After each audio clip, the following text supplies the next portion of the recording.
Hi, I'm Chris Haroun, and this MBA degree program is not what you think it is. It's better.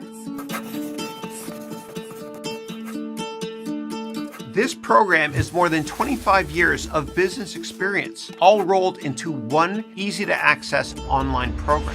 I've sold over 1 million courses in every single country.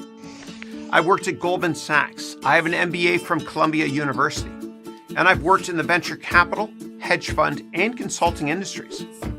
I've also started many companies, and my courses have been featured in Forbes, Business Insider, CNN, and NBC.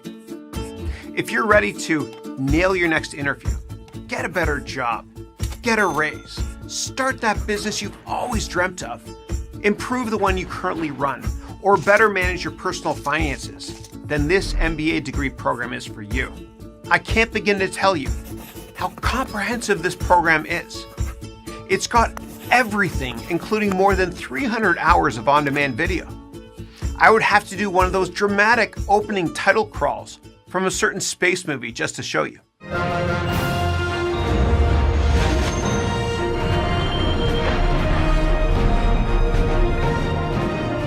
And check out all the amazing reviews from students who have already enrolled in this MBA degree program.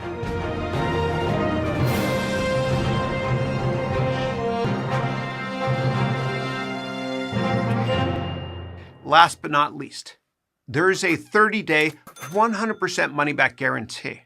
And because you can access this program from any device, meaning a desktop computer or a laptop computer or a tablet or even your smartphone, it means you can comfortably fit it into your schedule. Even if you work full-time, it's no problem.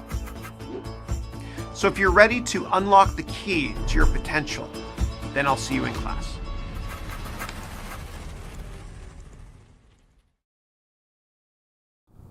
Welcome to our 226 weekly webcast. Now I'm going to do something a little bit different today. It's a beautiful day, so I thought what I'd do is I'd open up the curtains. And if you guys have questions about my studio or about how I set all this up, let me know. I want to humbly help you. I have a wonderful student in my Platinum MBA program named Evelyn from Minnesota, and she said that a wonderful Zoom presence can do the same thing for your career as a great Italian suit can as well.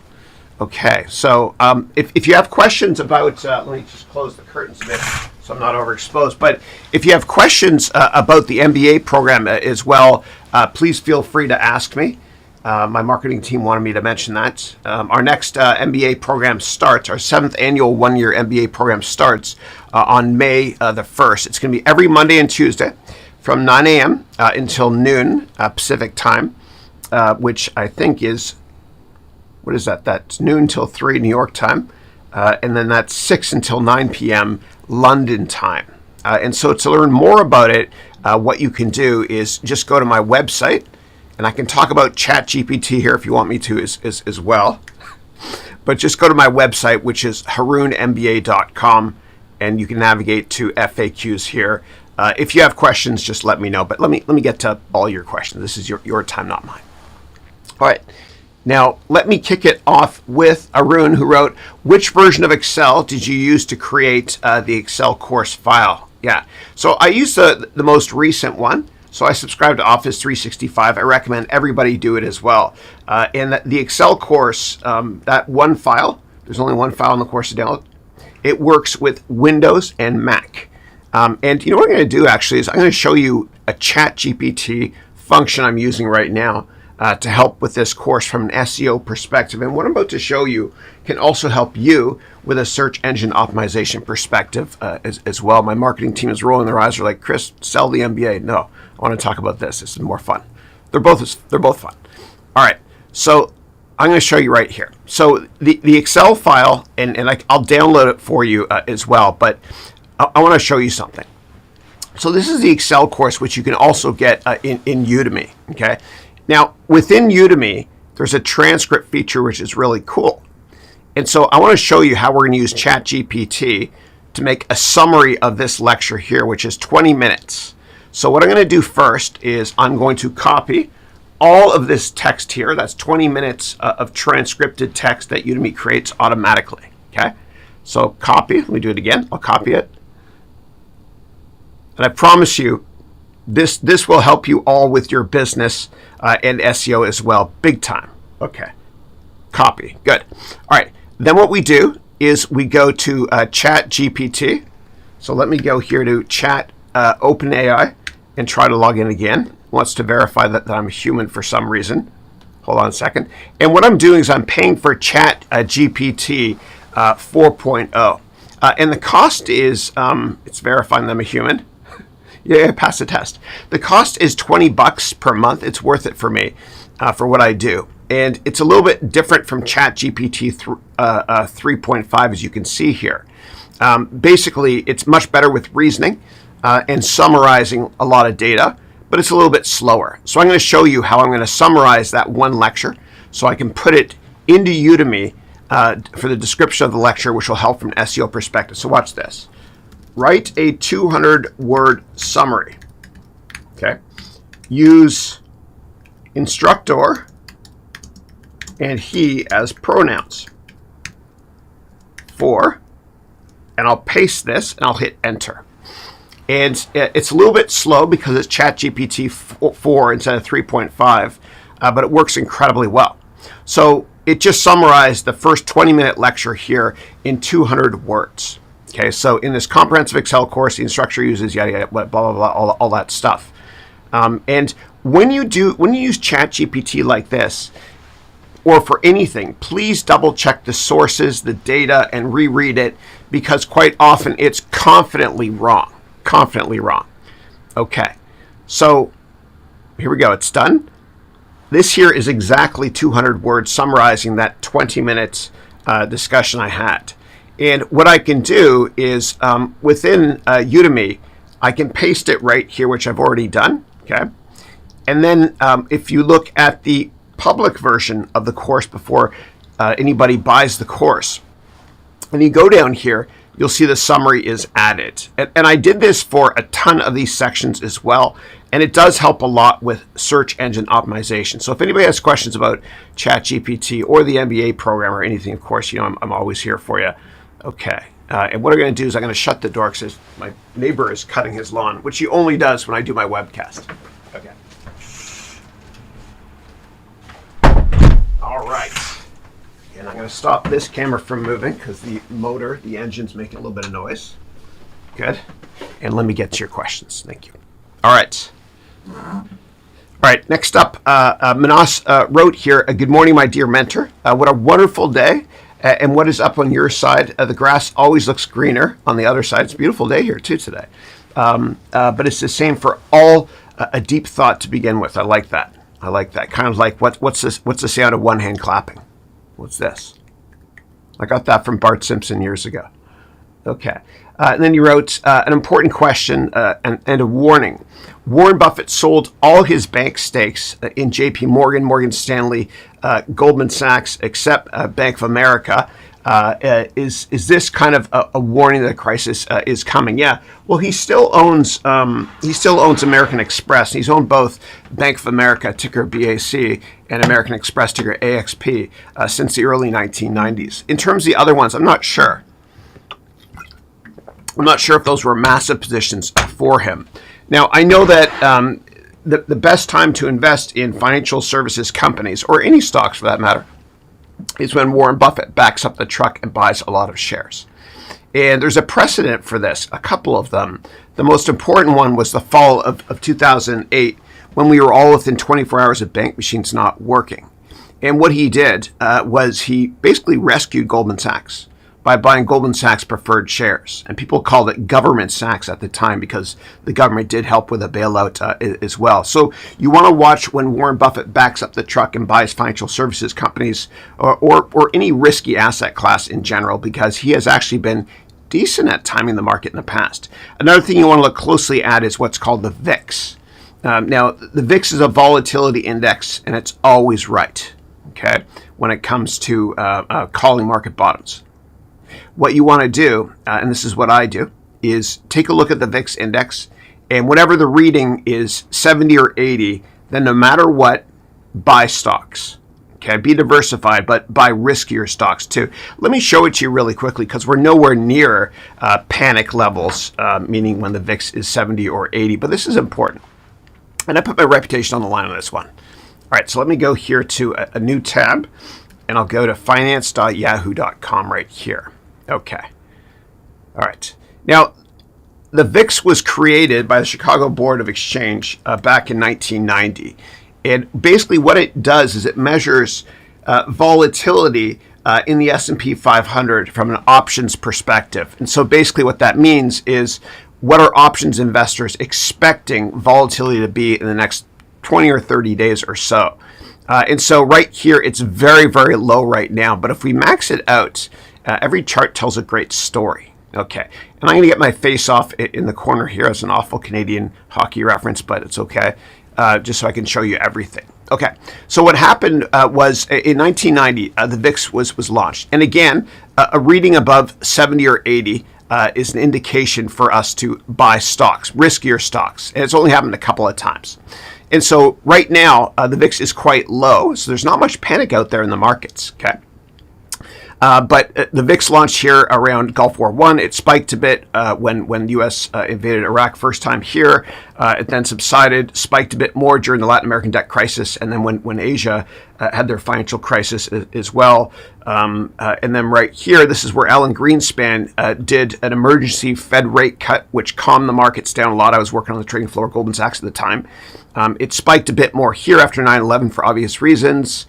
And then here a little bit leading up to Gulf War II, the statue of Saddam fell here and the markets rallied. Okay, and then right here, this is where Warren Buffett backed up the truck on Goldman Sachs preferred shares. Okay, so this is the fall of 2008 when we were within 24 hours of bank machines not working. You could see it hit a reading of 72.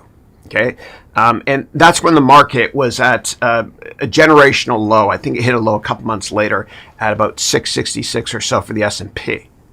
Then things got better and the market rallied. Then we had the flash crash. And then right here, and this is tough to see, but intraday here in March of 2020, the VIX actually hit an all-time high of above 80. Okay, you can't see it here, but intraday it did. And that's the best time to buy stocks. It doesn't happen that often. Now, when it occurred at that point in time in March of 2020, things were crazy. You know, people say the market can stay irrational longer than we can stay solvent. Things were so nutty that the price of oil went to negative $20 at one point. It was nuts. And that was in the futures markets. And the reason it did is because in the Baltic Sea, there was a lot of oil carriers, big ships, and it cost them 600 grand per day to stay afloat. And there's no demand for oil. So the oil price was negative in the futures market, which is ridiculous. Also at that point in time, what happened was Elon Musk, who is a brilliant investor, and he's very unemotional. And many billionaires I've worked for are very unemotional as well, which is why they're great at investing. And what Elon Musk did was he backed up the truck and bought a ton of shares in Tesla. This is all publicly disclosed. And he then sold those shares near the peak of the market in the fall of 2021, 6 weeks ahead of the January 2022 market peak. So what you want to do is you want to monitor Warren Buffett when he buys shares in riskier asset classes like banks. That's number one. Number two, you want to monitor the VIX, and if the VIX ever gets above 70 or 80, it will, I promise you, you back up the truck. And of course, you also want to monitor smart executives from a behavioral finance perspective, like Elon Musk. Okay, all right. And I promise you, the VIX will eventually, at some point, I don't know when, hit 70 or 80 again. And when it does, you're going to say to yourself, Chris is crazy and I'm crazy to even think about buying stocks right now. But that's when you got to do it, because you got to be greedy when everyone else is fearful, and vice versa. And if you buy the same stock that everybody already loves, there aren't that many incremental investors to push that stock higher. Yeah, and always do your own research. In my MBA program, I provide you with all the tools and templates so you can do so. Okay. Next up, the question is, what does the Oura Ring do at night? Can it wake you up and how much information does it record about health and sleep habits? Yeah, it records a ton of stuff. It doesn't wake you up. There's no alarm on this thing. So basically, it's got sensors in here, okay? And the battery lasts for like 3 or 4 days. And what it will do at night is it will sense what your deep sleep patterns are. And this is crucial. Okay, and I'll come back to deep sleep in a second. It'll also see how many times you woke up in the middle of the night. It'll monitor your heart, of course, and it'll monitor REM sleep, rapid eye movement sleep, meaning when you dream, which is the fun stuff. Now, the most important sleep quality you can get, and I went to Stanford University for a research study on this to improve my sleeping last year. The most important type of sleep you can get is called deep sleep. And this is crucial because it does slow down aging. And it also repairs your mind, and it fixes your muscles if you go to the gym as well. Now, for me, and I'll tell you my hacks in terms of how to get better sleep from what I learned from Stanford. But last night, I actually, I don't know if you could see it here, I got 95% sleep, okay? And it was amazing. Deep sleep, I got, all bars were amazing here. This is the highest score I've ever gotten. So funny you're asking. And the way that I got great deep sleep and a high score, it's out of 100 obviously, is number one, if you're going to use these devices, an Android handset, iPhone, whatever, or a Switch or a PC at night, I mean, if you're going to use it after 6 p.m. or even if you watch TV, please wear blue blocking glasses. So, and I'll show you how to get them in a second, but this makes a big difference. So there's a certain type of blue light that comes out of these things that makes your mind active, and it makes it harder for you to fall asleep. Now, blue light blocking glasses, okay, and this is not a placebo, there's scientific proof behind this. It'll block that blue light so you can get a better quality sleep. And they're pretty cheap. They're like $15 for a couple pairs. And I'll show you here on Amazon. So let me go to orders, okay? I'm fully transparent with my life, as y'all know. And I'll go here and I'll do a search on glasses. Okay. And I'll get you the exact name as well. Here it is here. Okay. So these here are blue blocking glasses. Okay. So just do a search for blue light glasses. It's $13 for a couple of pairs.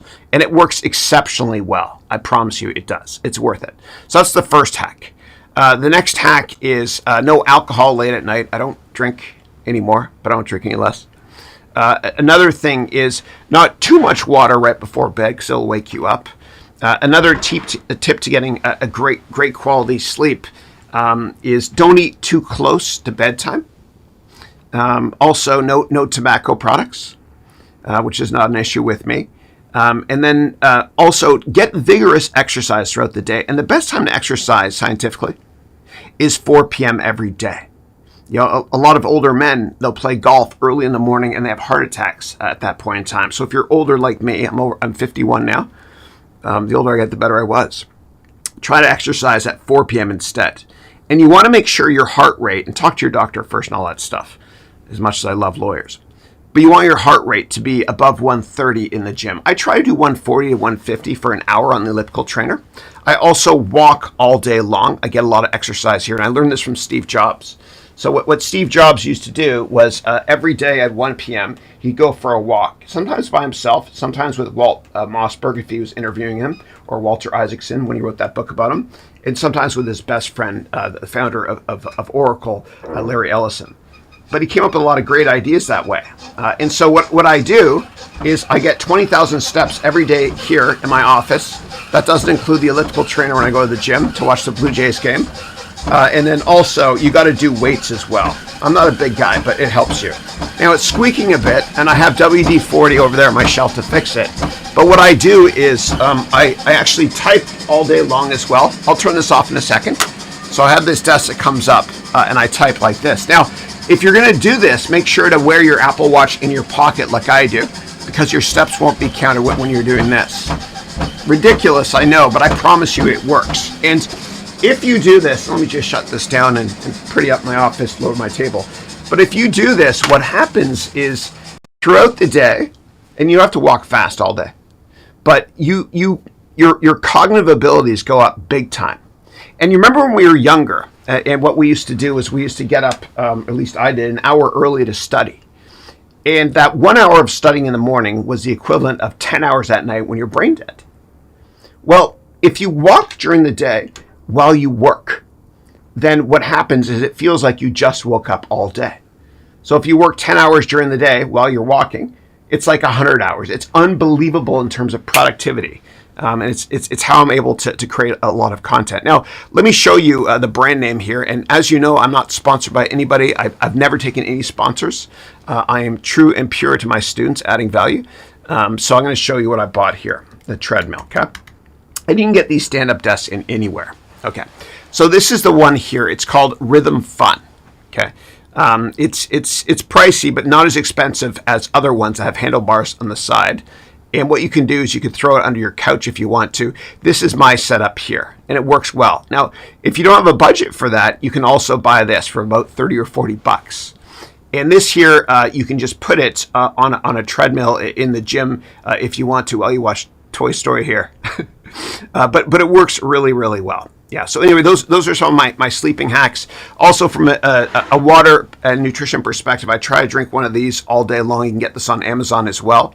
And right now I'm on track. It says 9 a.m. Okay, and this is up until 7. And then I biohack a lot with nutrition. I create 7 of these every Sunday. I've been doing this for many, many years. And what's in these things is every antioxidant on the planet, lots of kale, etc. Yeah. All right. And if you guys have questions about that, by all means, please let me know, because biohacking can help you accomplish a lot more. Okay. All right. So that is the Oura Ring. All right, next up, Manas wrote, if the Fed hikes 50 points or more, I think they're going to hike by 25 basis points next time. Now, right now, the U.S. economy is growing at about 0.5% year over year. Okay, that's a revenue for the country, GDP. And the definition of a recession is 2 consecutive quarters in a row of negative year over year GDP growth. And I think that there's a 50-50 chance that by the end of this year, we will be in a recession. As a result, I think the Fed is not going to be raising by 50 basis points. Now, whenever the government or the Federal Reserve raises interest rates, it usually takes 12 to 18 months to filter through to the economy. So we don't really feel it. We don't feel the slowdown until maybe a year and a half later. And that's one of the reasons why the Fed is taking more precautionary stance right now in terms of raising rates. Yeah. Okay. All right. So you wrote, if the Fed hikes 50 basis points and then halts it for the year and cuts it in early 2024, will it be harmful or just another consolidation before the bull run? And how different are the situations? Yeah. So I hate to say the 4 most dangerous words in finance. John Templeton said the 4 most dangerous words are, this time it's different. Because every economic cycle is usually similar. Things are great, things suck, things recover. So right now we are in the things suck phase right now, about to go to a recession, 50-50 chance. So I think the Federal Reserve will probably start cutting rates, maybe by early 2024. Yeah. But we'll have to see what the data tells us, because the government, what they like to do is they like to raise interest rates in order to increase unemployment. And the reason they want unemployment to go up, which is not really happening, and I'll explain why in a second. The reason they want unemployment to go up is because if unemployment goes up, then prices of goods come down. And the reason that it's that way is because the biggest input cost always into producing anything, a service or a product, is the cost of labor. Now, structurally, what's happening with the United States economy is fascinating and a little bit scary. Every single week, 100,000 baby boomers retire. And that means that the number of people looking for work actually goes down, which skews unemployment to the downside. Yeah. Now, things are getting a little bit better with inflation right now in the United States. It's around mid-single digits, unlike in Europe, particularly with the United Kingdom, where inflation is above 10%. So things are getting a bit better. Yeah. Okay. All right. Okay, and then you wrote, how are things different now versus 1929, 1987, and 2008? Yeah, 1929 was a different animal because there was a lot of stock market manipulation to the extent that it caused the SEC to be founded in 1933 to regulate the markets. In terms of 1987, that was just a one-day crash on a Monday. And then at 2008, that was bank machines weren't working. There was just credit default swap exposure for all major banks all over the world. There's a lot of regulation in place now after that. And whenever there's a crisis, government regulation comes. Okay, so I don't think things are as bad now as they were in those three aforementioned years. And I think what's coming next, given the cryptocurrency fraud issues over the past 6 to 8 months, is regulation. And that's a good thing for investors. So the SEC regulates stocks. So before you go public, you have to file a big document like this that's made by investment bankers. That was my first dad joke of the day, sorry. Investment bankers and lawyers. And it details all the risks. And you can get this at sec.gov for any company like ticker Meta, META. So what's happening is I think the SEC is just about to start regulating cryptocurrencies, so that before you invest in cryptos, in the United States at least, you'll be able to read all the risks instead of just an elusive 10 or 15 page cryptic white paper. And that's a good thing. And right now, in the Southern District of New York, there's a trial going on with Ripple, ticker XRP, because Ripple raised over $1 billion a couple of years ago. And the government thinks that, hey, you can't raise money without, first of all, filing with the SEC. And I think Ripple is going to lose that case, and it might set a precedent so that other cryptocurrencies have to file with the SEC. Now, you might be thinking, Chris, why the heck are cryptos going up again? You know, and just fair disclosure, I own Bitcoin, Ripple, Litecoin, and Ethereum. I disclosed that years ago. I'm not selling them. Why is Bitcoin going up now? Well, what's happening is, despite higher interest rates, cryptocurrencies, which are a riskier asset class, are starting to rebound. And one of the reasons is because China, and this is just a fake prop, but China has kind of signaled to the marketplace, more than signaled, that they're trying to make another reserve currency for the world, the Chinese yuan, instead of the US dollar. And the Chinese government is buying a lot of gold, ticker GLD, which I personally own. I think it's a great long-term investment. And investors are thinking also, hey, if the United States dollar might not be the world's reserve currency in the future, maybe a cryptocurrency will. So if you're going to be investing in cryptocurrencies, one little caveat is, I don't want you to have more than 5% of your liquid net worth in cryptos. And I also don't want you to have more than 0.5% of your liquid net worth in any one particular cryptocurrency, because most of them are scams. Yeah. Okay. Next up, Manas wrote, your old courses, like the one on crypto and self-development, look so cool, and I updated the crypto one last year. So cool and vintage and so beautiful. Thank you for that. You made me a better teacher and a better person. Thank you for that. God bless you, brother. I appreciate that. And please make sure to use ChatGPT to do summaries for your lectures, as I showed earlier today, from an SEO perspective. That will help you. Yeah. And congratulations on publishing tons of courses. I see them there on Udemy. Nicely done. Okay.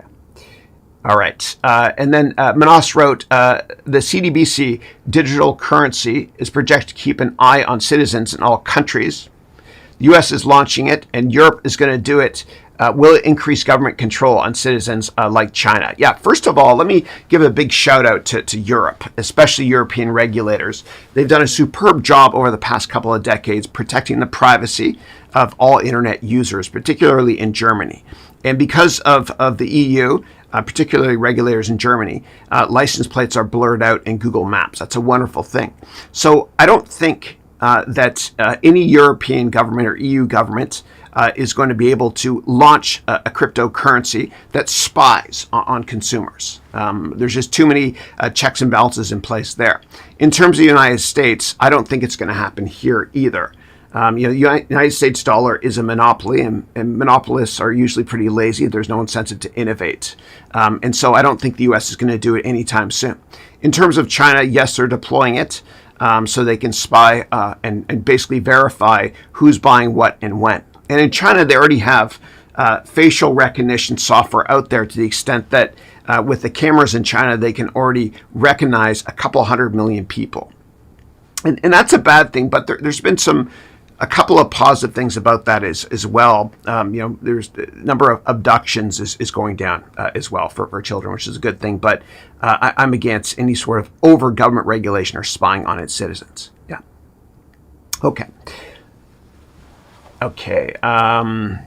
Next question is, what's the most Bitcoin can go to in the next 50 years or in your lifetime? I think it could easily be a 10-bagger in my lifetime.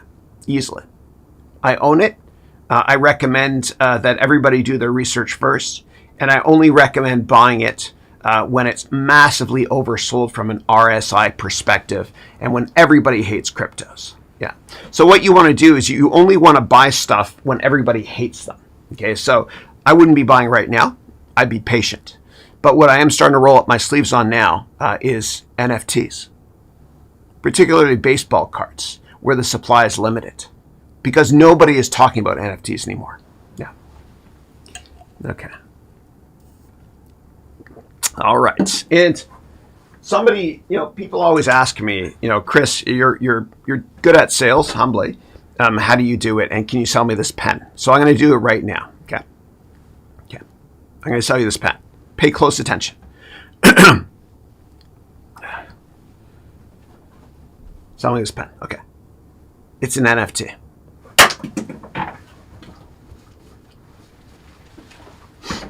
Sorry, that wasn't even funny dad humor. It's just ridiculous. Ridiculous, as my son Dylan says.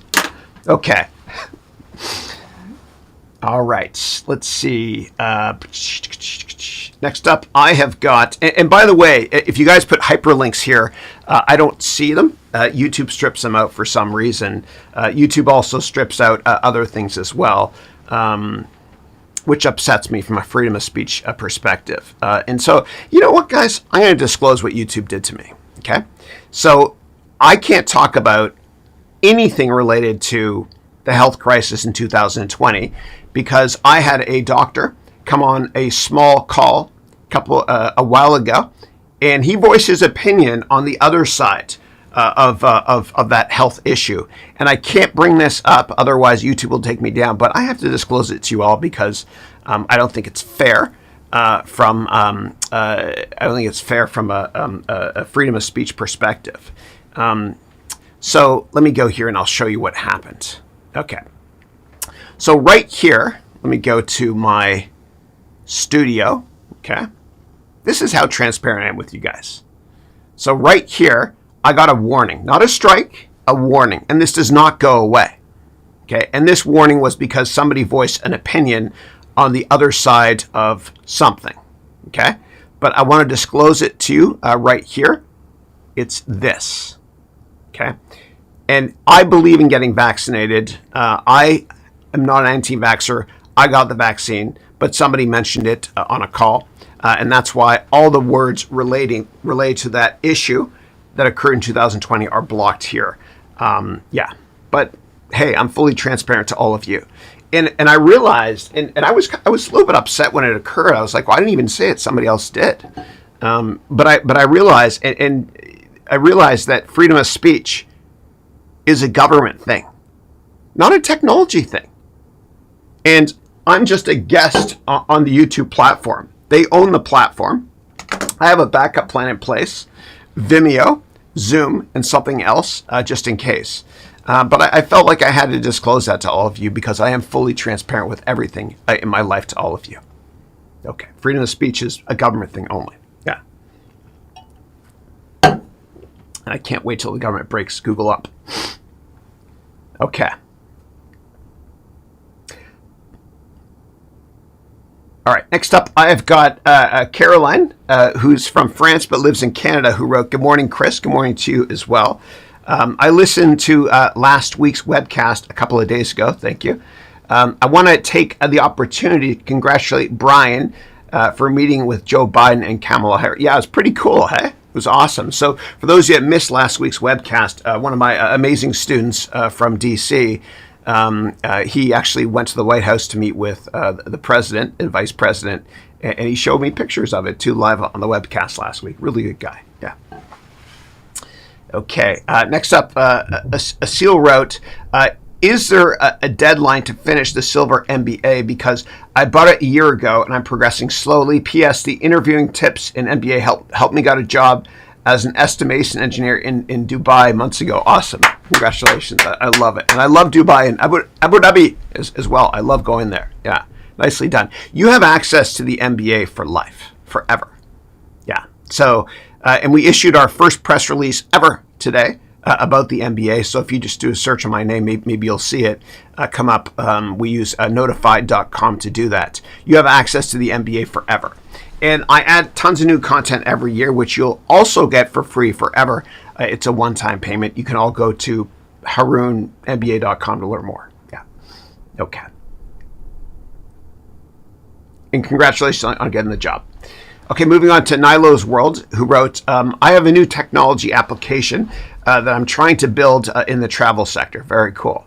My idea was regarded as disruptive, innovative by a business consultant. What are your thoughts on disruptive innovation? Yeah.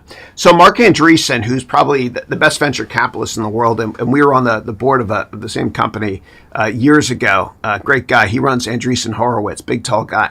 But he talks about how software is eating the world and how it's important to try to focus on investing in sectors that have not yet been disintermediated by software. Now, the travel industry has a lot of competition from a software perspective with Expedia, Travelocity, and many, many others. But I'm sure there's room for more entrants. But you'd have to provide me with more details on exactly what you're trying to disrupt within the travel industry. Yeah. And you got to write a full business plan too. And it's a cliche, but failing to plan is planning to fail. And in my MBA program, in the third semester, I've got a venture capital bootcamp where I help you write your business plan and I help you create slides so you can raise money. And one of my platinum students from a year and a half ago raised $11.5 million based on what's included in this part of the MBA curriculum. He raised $11.5 million from Tim Draper and other investors that invested in Twitter, Baidu, SpaceX, Tesla years ago. Yeah. Make sure to write a full business plan first, because in the venture capital bootcamp part of the curriculum, what I do is I ask you every question that investors could possibly even think about asking you. I ask you 700 or 800 questions and you document them. And the output is a 150-page business plan, and I provide you with all the templates as well. Yeah. Okay. And then next up, Nilo's World wrote, what questions should I be asking potential startup founding team members? Yeah, so probably I've been on both sides. I've raised money. I've started lots of companies. I've been on a lot of boards. I've worked in venture capital as well for years. There's one particular question that I love to ask that I learned from probably the best angel investor in history. I used to be on boards with him. And that question is this. Do you have a plan B? And if the founder of the startup presenting to me or to others says, if this doesn't work out, I'll go back to business school, or I'll go to law school, or I'll go back to corporate. That's not the answer we're looking for. The answer we're looking for is this. I don't have a plan B because I'm all in and this is going to work. That's what we want to hear. We also don't want to hear that the startup founder would consider selling the company for a couple $100 million. We want people that want to put a dent in the universe and never want to sell. They want to disrupt the entire industry, and they'll never sell the company, even if it's worth a couple $100 billion. And there's many other criteria we look for as well. We want to make sure that the founder that's presenting to us is very passionate and can sell and get us excited about a product that doesn't really exist yet. And we'd always rather invest in an A management team with a B business model instead of investing in a B management team with an A business model. The jockey's always more important than the horse. Okay. All right. Next up, Secret Tuber. Hey, good to see you. First time I've seen you on the call. I hope you join us again, and thank you. Secret Tuber wrote, hi, Chris. What are your views on investment banking, and what type of skills do I need for that? Love from India. Love right back to you. Thank you. Okay, so I have one of my students in my Platinum program last year. He got a job at Goldman Sachs working in investment banking in New York City at the associate level. He's in the same start class as Harvard MBA students as well. I'm very proud of him. But one thing I'll say is that a lot of people want to go into investment banking without realizing what they're getting themselves into, right? For some reason, it sounds prestigious, but it's hell. It's really hard, man. You know, you work like 100 hours a week. It's not hot. It's not hard work. A lot of it is just kind of administrative, creating PowerPoint slides, you know, creating pitch decks, Excel models, etc. It sucks. And, you know, people that work in investment banking that are younger think, hey, this is great. I'm making so much more money than my peers. The reality is you're making the same amount of money they're making per hour. You just don't have a life. Now, the reason that people go into investment banking is because they're creating a product. Okay, and let me answer this generically to apply to everybody on this call. So if you're not sure what to do with your career, I recommend working in an area where you're creating a product. And I'll give plenty of examples in a second. Because if you create the product, you understand how to create it, then, and if you don't like creating the product, you can move on to sell the product or do marketing on the product or managing people that make the product, etc. So here are 3 examples. Example number 1 is investment banking.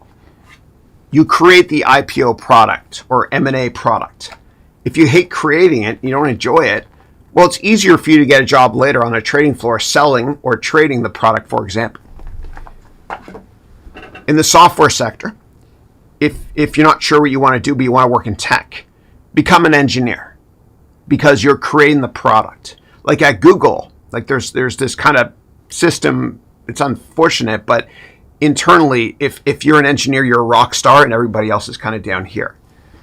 So create the product first in tech. And if you hate it, you can work on product management for the product, sales of the product, whatever it is, or start your own company or work in operations and management for the product. And the third and final example is consulting. If you're not sure what you want to do with your career, go work for a consulting firm like McKinsey or Boston Consulting Group or Accenture. And my students over the past couple of years have gotten jobs at McKinsey and BCG, Boston Consulting Group. And the reason why a lot of people like to go into consulting is because you're creating corporate strategy. And if you're originating, kind of like you did with investment banking and technology, working in R&D as an engineer.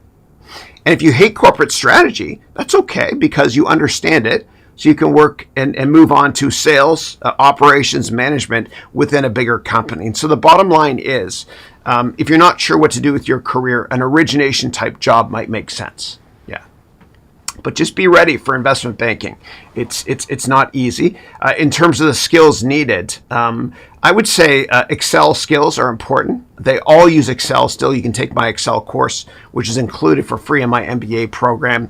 Also, a good understanding of the basics of finance and accounting. Now, accounting it's not common sense. You have to learn the basics, which I teach in my MBA program as well.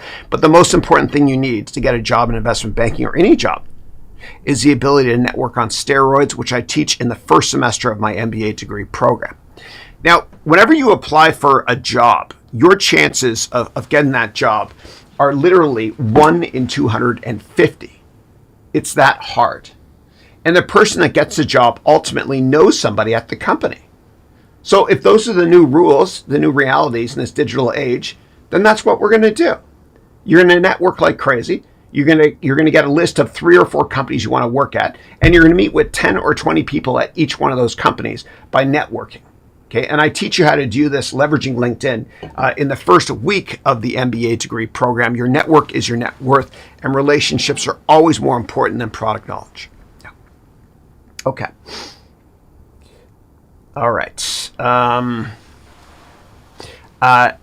right. Next up, Nilo's World. Can you explain dilution a bit more? I just learned about that in your course. I'm watching on Udemy right now. Thank you for that. or are you going to talk about it more later in the course? Yeah, I'm not sure what course you're in. If you're in the Intro to Finance and Accounting course, I talk about it a little bit. In my Complete Financial Analyst course, I talk about it a lot. And in my MBA program, I talk about it a lot as well. Dilution basically means when more shares are created, and so the earnings per share goes down because the denominator, shares, goes up. And most companies dilute all shareholders every single quarter. And you'll notice that when you look at the quarterly earnings reports for companies, the number of outstanding shares usually increases by close to 1% every quarter, maybe a little bit less. And everyone's cool with that. And the reason people are cool with that is because a lot of times dilution is occurring because employees are getting shares. And it's called a golden handcuff because employees are given shares every year, but they can't cash in those shares every year. They have to wait 4 years until they vest. And they're given shares every year, which they can vest or cash in every 4 years. It's like a waterfall impact. And so if they leave, they're leaving money on the table, hence the term golden handcuffs. And so dilution can be a good thing as long as it's not ridiculous dilution, meaning if it's more than a couple percent per year, it's not a good thing. Now, if the stock keeps going up a lot, now nobody cares about dilution. No one cares. Shareholders are happy. Yeah. Okay. And when it comes to venture capital, I can talk about dilution as well if you want me to, in terms of pro rata rights. Yeah. All right. Next question is, how do I protect myself, and which contracts should I have to ensure that people don't steal my idea? Should I use an NDA, a non-compete? Can these contracts be enforced with people who are international? Yeah. So the first thing I'll say is when it comes to non-compete clauses, they're legal documents, but they're not really enforced everywhere. So for example, here in the state of California, if you sign a non-compete clause, meaning you can't go to a competitor within a year or two after you leave, it's not enforced at all by the state of California, but it is in other states. And that's why the state of California, which has a lot of problems, but there's a lot of great things about California I live to. That's why the state of California has a lot of tech startups, more so than other areas. So you might think to yourself, Chris, why is it that all these great tech startups come out of California, but not out of Washington State, where Amazon and Microsoft are located? Because other states, aside from California, enforce these non-compete clauses. So in California, if you work at Cisco, ticker CSCO, and you quit, you can go to Juniper, a big competitor of theirs, ticker JNPR, and then you can come back to Cisco the day after. Right? I'm exaggerating a bit, obviously, but you can do it. In other states, you cannot. So, for example, in Washington State, where Microsoft and Amazon are headquartered, you can't leave Microsoft to go to Amazon as an engineer. So what a lot of people do, engineers that want to leave Amazon to go to Microsoft, they'll leave Amazon and go to Microsoft, but not as an engineer. They'll be in the finance department for a year. And then after their non-compete is done after a year, then they'll move into the engineering department at that company. Yeah. Now, in terms of NDAs, now, if you want to get a non-compete created, you have to talk to lawyers. And the cheapest way to do it is to go to LegalZoom.com, which is the cheapest and best way to get access to legal advice online. If you're in a country that doesn't have LegalZoom, do a search for what is the equivalent of LegalZoom in your country. Okay. Now, when it comes to NDAs or non-disclosure agreements, please be careful with these. Because when you're networking to get informational meetings with potential venture capital firms or angel investors, they're doing you a favor if they're taking the meeting. It's hard, right? It's competitive. Just get meetings. And if they say yes to a meeting and then you say, oh, can you sign this NDA first? 90% of the time they'll say, no, I'm not interested. And they'll walk away. So what you can always do is you can talk about your business model from a high-level perspective, but you don't have to give them the secret sauce until they sign a term sheet, right? And then once they sign a term sheet and they want to invest in your company, then you can get your lawyer to discuss having an NDA. Yeah, I'm not a lawyer. Talk to lawyers first, please. Okay. All right. Okay. Next up, question is, does it even make sense for me to have a team of people where some of us are in the States, United States, and others are all over the world. Is that okay? There's nothing wrong with that. I mean, the health crisis that occurred in 2020 proved that we can all work remotely using Zoom. Nothing wrong with that at all. Yeah. Okay. All right, next up, Shafkat. Hey, Shafkat wrote, hi, Chris. I like your studio. Thank you. You wrote, I started taking your options class, and I'm enjoying the content. Thank you. I appreciate that. Thank you. And then Abel wrote, hey, Chris, hope all is well. Likewise. I always have a chance to go to lunch with two of my directors. Should I ask a business question while eating lunch? So what I would do is, if it's one of the first times you've met with them one-on-one or in a group setting, I don't want you to talk business. I want you just to talk about what you have in common with them, right? Just chit-chat. And the way to know what you have in common with them is you can go to their Twitter profile to see who they follow. You know, if they follow, baseball players or cricket players, whatever, you can talk about sports. If they follow actors, you can talk about the types of movies that they enjoy, etc. If you don't know what to talk about, then just talk about the weather or read the newspaper that morning to find out what the big news items are. Every day before I get ready to teach here in my studio, I always do this when I'm in the shower. Alexa, what's the Wall Street Journal news? From the Wall Street Journal. Buying a home in spring 2023 Alexa, means both. Stop. So what I do is, in order to be more efficient in the morning, I listen to the Wall Street Journal news. So I know exactly what to talk about if it's chit-chat with anybody in business. I can always spark up a conversation that way. Yeah. All right. But let them guide the discussion during that lunch meeting. Okay. So if they want to talk about business stuff, then great. Talk about business stuff. Yeah. Okay. Next up, Secret Tuber. Oh, one more quick comment. This is crucial. Okay. If you go to lunch with somebody in your company or somebody more senior than you, or an informational meeting, this is important. When the bill comes, I want you to do exactly this. I have alligator hands. I can't find my wallet. And T-Rex can't do push-ups. Very important, okay? All right. Secret Tuber wrote, I like your personality. Thank you. Can you refer any personality development courses? Yeah. I don't think really one exists. What I would say is just be yourself, because everybody else is taken. And let me see if I have there's a sign I have here. You guys can't see me behind the scenes here. I'm opening up the wall. Here it is here. Good. All right, hold on a second. All right. It's stuck to another one, another poster. But this here, I want you just to be yourself. Always, always, always, okay? So when you're younger, okay? When you're younger, this is the most important chart you'll ever see, okay? This is your age, okay? And this is give a darn, okay? So when you're younger, you're down here. You don't give a damn what people think, right? Like kids, my kids, they have meltdowns in restaurants, kind of like I did. They don't care. Then when you're older, like me, I'm 51, you also don't care what people think. You don't have confidence issues. The problem is this, man. When you're in your 20s, 30s, and 40s, and teenagers, whatever, you're right here. You care what people think of you. That's deadly. And this is a dangerous way to live your life. And I call this a triangle of despair, and you need to obliterate that from your life. And this is cathartic or therapeutic for myself as well, because when one teaches, two learn. You need to eliminate this from your life. And you need to live at this level here and just be yourself. And just tell yourself, I don't care what people think of me. And if you do that right before you're meeting with a senior person at work, don't be nervous. Just be yourself. Just tell yourself, I don't care how this meeting goes.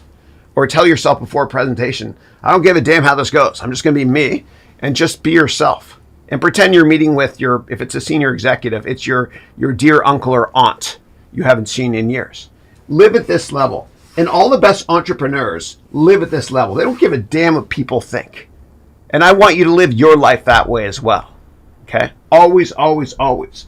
And your homework today, everybody's homework is this. Please get a piece of paper, okay, and a pencil. get a piece of paper and a pencil. And if you meet me in real life, I'm a very tiny man. But what I want you to do is get a piece of paper and a pencil. And I want you to do this, please. I want you to write down this. I don't care about what people think of X. I don't care what people think of X. And I want you to fill in the blank for X. And I want you to do that 10 times right now, please. Do it. And like little things like, I don't care what people think of my career. I don't care what people think of my car. I don't care what people think of my orientation or what the hell, what I am. This is me. I don't give a damn what anybody thinks of me. I don't care. I don't care that I have a big nose. It's aerodynamic and I'll kick anybody's butt in skiing. It is. I don't care. I don't care that when I put on this makeup in the morning, so I'm not shining, I run out of makeup every day because my nose is so big. It takes forever. I don't care. I want you to do that. And I know it sounds cray-cray, but cray-cray it's a good thing, because if you don't care what people think of you, then you will be able to live your life in your own terms, and you'll be happy. Yeah. All right. And at lunch, never order spaghetti. I'm serious this time, because it's messy. You know what I mean? Yeah. Okay. All right. Pulastli wrote, hey, Chris, how are you doing? I'm always great, thanks. There's nowhere else I'd rather be than here or with my family. Yeah. I love doing what I'm doing, and it's my passion to help you all find your passion and purpose as well. Okay, next up, I've got, and thank you, somebody threw a heart there and right back at you. Next up, Alchemista wrote, hi, Chris. I was wondering what you think about coming to the United States and starting a new career there next year. The situation with economics and possible recession does seem a bit scary. Yeah. So let me answer this a different way. If there are people watching that want to move to the United States and you don't know how to, or you want to move to any country, not just the US, here's how you do it. What you do is in your country, work for an American company, meaning a company that has headquarters in the United States. So work at that company in your country. Do exceptionally well, get promoted a couple of times. And eventually, once you get promoted to vice president level or a higher level, they'll probably give you the option to transfer you to the mothership, meaning the United States in this example, to the headquarters. And they'll take care of all the visas and stuff. And the visa process is ridiculous. And Goldman Sachs did this for me. I'm Canadian, and they found a way to get me to New York. And basically, they have to be able to prove the job you can do, no American can do, which is bogus. And so they labeled me as an economist. I don't know anything about economics, but that's what I would say. But be longer term focused, because it does work for you. Yeah. And network like crazy using LinkedIn. All right. Next up, Susan, who goes by SF, wrote, good morning. Sorry if this is something I should already know, but how would one know when Elon Musk or anyone else buys or sells? Yeah, there are Form 4 statements. You can just go to sec.gov, and then you type, let me do it. This will be fun. Okay, let's go together.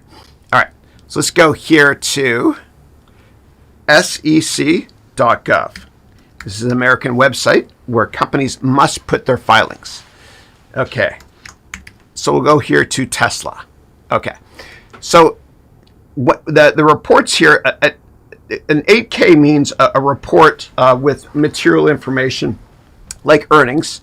Then there are 10Ks, which is the annual report, and then there's a 10Q, which is quarterly reports. So what you can do is you go through here, okay, to ownership disclosures, and then go back to I think it's April, March or April of 2020 to see the filing from Elon Musk. Yeah. Okay, and that's part of a way of investing called behavioral finance. And only you can always back check the data, back test it. So, for example, years ago when I worked in the hedge fund industry, I used to go long and short Activision a lot. And I met with Bobby Kotick, who's the CEO and founder, one-on-one many times.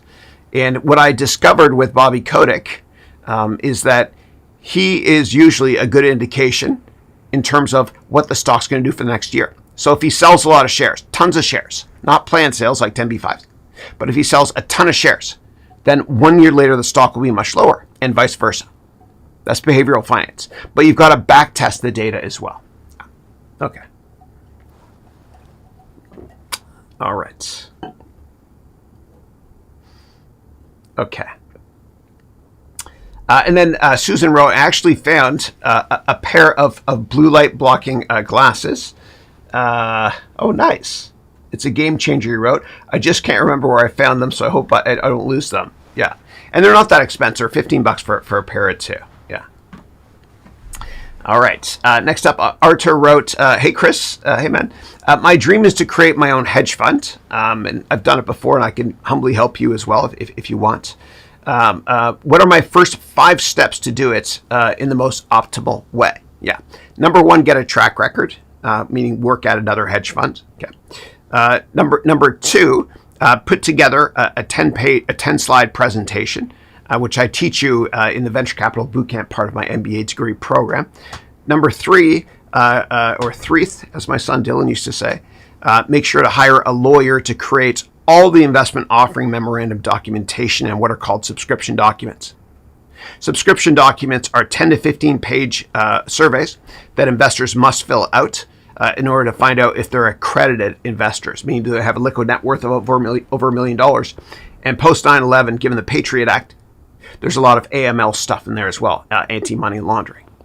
Number 4, get a prime brokerage firm to work with you, like a BTIG or Goldman Sachs. And then number 5, start pitching to investors. And I've raised and managed over $1 billion in my career. I've made every mistake there is, and I've humbly had some successes as well. And in my MBA degree program, I talk about this in a lot more detail. Now, our next gold and platinum MBA program starts on May 1st. You can go to harounmba.com for more details. Thanks. Okay. Next up, Shafkat has got a 3-part question, which is part 1. Hi, Chris. I started taking your options classes, and I'm enjoying the content. Thank you. I did not take derivative classes in school, and going through your content is helping me cross that bridge. Awesome. Yeah. And I teach it with a lot of props, as you know, to make it fun to learn about. Like if you own Coca-Cola, ticker KO, you can buy a put, which is a protective coat, and the most you lose is this amount here. Yeah. And there's 35 different options strategies I talk about. Now, I took options in university as well, at Columbia University, where I did my MBA in finance. I got the top grade in my class, humbly, in options.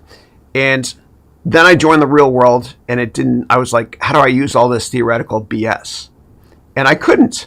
And so I had to learn it on the job working at firms like Citadel, Big Hedge Fund, and others. And so I teach everything based on my real life practical experience. Yeah. If you can't understand it in school, don't worry, because the way it's taught in universities is ridiculous. It's way too theoretical. Yeah. All right. And then you wrote, I've also come across the small lecture you did on Renaissance technologies and how they're using AI to make 60% average year-on-year basis. Yeah, so there's this guy that used to work for the National Security Agency in the United States named Jim Simmons. And he started this hedge fund called Renaissance. And it's a couple thousand Linux servers running in parallel. And they pick stocks. And they have tons of inputs that they analyze. And they pick stocks. And their average gross adjusted return since the 1980s is 60%. And we'll never know what's in those heavily guarded Linux servers. But an example might be this. Let's say that it's raining outside. Today's actually a beautiful day. But let's say it's raining a lot. Then their algorithm will basically go and short restaurant stocks because fewer people go outside and have dinner or lunch when it's raining. Okay, and they got tons of other algorithms or data points included in their algorithm. Yeah. You wrote in that video about Renaissance Tech, and that was probably on YouTube. Yeah. You also advised that after having enough practice using prop money, pretend money, one can start building an AI model mimicking those strategies. Yeah. My question to you is, after I finish learning all the content options, will I be equipped with the knowledge to do that, i.e. will I know everything there is to know about options? I think almost everything. I provide you with 35 different option strategies but there's no substitute for real life experience. Yeah. So I would practice first with Think or Swim, which is the app I mentioned in that course, for at least 6 months with a paper portfolio. Yeah. I'm going to get overexposed here, so let me shut this down here. Yeah. Okay. And then you wrote, if not, then what will your advice be? If you're able to build more content, expand those option classes, what would those be? I'd probably give a lot more real life examples. Now, in the curriculum, I talk about a ton of real life examples, with Coca-Cola, Tesla, Southwest Airlines, or LUV, etc. But what I would do is I'd probably add a lot more real life experience stuff. There's some proprietary stuff about merger arbitrage and event-driven strategies I wanted to add, but I couldn't because it was based on stuff that I learned when we moved markets at a certain big hedge fund years ago. Yeah. Okay. All right. Next up, P Hats wrote, "Hey Chris, hey man. First of all, thank you for the financial analysis course because it has really helped me with my first job in banking. Awesome. Thank you for that." You wrote, "My problem is that I want to start a side hustle, but I have no idea." Yeah. Okay. So what I would do is this. You can take my MBA degree program, and in the third semester, I've got a venture capital bootcamp. Okay. And I talk about starting a company. And I don't want you to start any side hustle or any business without writing a full business plan first. And a lot of people, their personal relationships go to hell, and their net worth goes down a lot because they start a company without doing due diligence first and research. So I want to help you with that in the MBA program. Go to harounmba.com to learn more. Thanks. Okay. All right. Next up, Elon is now working on TruthGPT to compete with ChatGPT. And dude, he's so funny. Like it's so funny how he's just himself all the time. He gets himself into trouble sometimes, but this is so stupid. But the CBC, which is the Central Broadcasting Communications or Corporation in Canada, which basically is government media, they stated they're less than 70% owned by the Canadian government. And so Elon Musk changed the description of CBC to 69% government owned. It's kind of funny. Yeah. So Elon is working on TruthGPT to compete with ChatGPT. Why is he doing so? And will it kill Google more? And in the last 30 days, have you used Google or ChatGPT? Yeah, I've not used Bard. I love ChatGPT 4. There's nothing like it on the web. In terms of Elon Musk's thought process on this, he's worried, rightly so, that ChatGPT or AI in general, if left unchecked, can destroy the world. I mean, think about it. If there's computer warfare and one computer system decides to launch nukes based on erroneous data, then it could be the end of humanity. And I know it sounds crazy, but the reason I believe in that, and I have for years, I am worried about technology getting too much control unchecked, is you have to read a cover story in Wired magazine from the summer of 2000 by Bill Joy, J-O-Y, Bill Joy, who was one of the early employees at Sun Microsystems. I really do believe that AI, if left unchecked, can do more harm than good in the long run. And I think all major governments are going to have a department of artificial intelligence just to kind of keep AI in check. And that's why Elon is probably doing that right now. Yeah. I think he has noble intentions. Yeah. In terms of Google competing in this marketplace. So the T in ChatGPT, I think it's called Transformer or something. The T was created by Google. And Google could have had their own ChatGPT on their website, but investors would have hated it. And here's why. These ChatGPT or AI-based websites for search, whether it's Bard or Bing or ChatGPT in general, it costs about $100 billion to create it. Like behind the scenes, the infrastructure is unbelievable, right? That's why you have to pay tokens when you have the API, which I've licensed from ChatGPT every time you use it. It's like $100 billion CapEx. Google could have done this. They could have created their own ChatGPT and deployed it years ago. But basically, that would have led to $30 billion less in profit every single year for Google. So it's the classic innovator's dilemma. But now their hand has been forced, so to speak, because Microsoft is entering this market. And the Bing app, and I never thought I'd see this in my life, the Bing search app outranks Google search app in the App Store here on iOS. It's unbelievable. So Google has to do something. Now, with Bard, it was a marketing disaster when they had that one-day event to show the world Bard, which is their ChatGPT offering, because it just didn't work properly. Yeah. But Google will certainly enter this market. And Google has, and I love beating up Google, they certainly have not been innovative in years. Think about it. They haven't done anything innovative since Gmail. Nothing. It's a big bureaucracy. I think the CEO will probably be gone within a year. YouTube has a new CEO as well. Yeah. And I think the activist investors are going to get involved in Google as well. And ultimately, Google is going to be broken up. I hope it happens soon. Because Google has the two biggest search engines in the world, Google and YouTube. And competition is good for the consumer. And look at the death of innovation on YouTube and Google's platform as well. Yeah. All right. And then Manas wrote, thank you for everything, my mentor, Chris, please. See you next week and forever and ever. God bless you all forever and ever. Try DOSA this week. And cricket is easier than baseball. I assure that. Dude, I used to play cricket, man. It was hell. It was crazy. And my coach hated me for some reason. And so he always put me at what we call the suicide position, which is right between the two wicket keepers, right? And you can't wear a glove unless you're a wicket keeper. And that ball is harder than a baseball, too. Yeah. But I do love cricket. It's fun. Especially since a foul ball can be 4 points. Yeah. Or 6. All right. Oh, Simon, it's been a while, brother. Great to see you. Simon wrote from Bulgaria, I think. Yeah. And thank you so much for your mom's feedback on appreciate that. The email you sent years ago. You wrote, good morning, Chris. I was wondering if you had any opinion on hosted Bitcoin mining. I've been considering getting a hosted miner with Compass Miner. I know it's not that profitable now. Yeah. It all depends on what the cost per kilowatt hour is.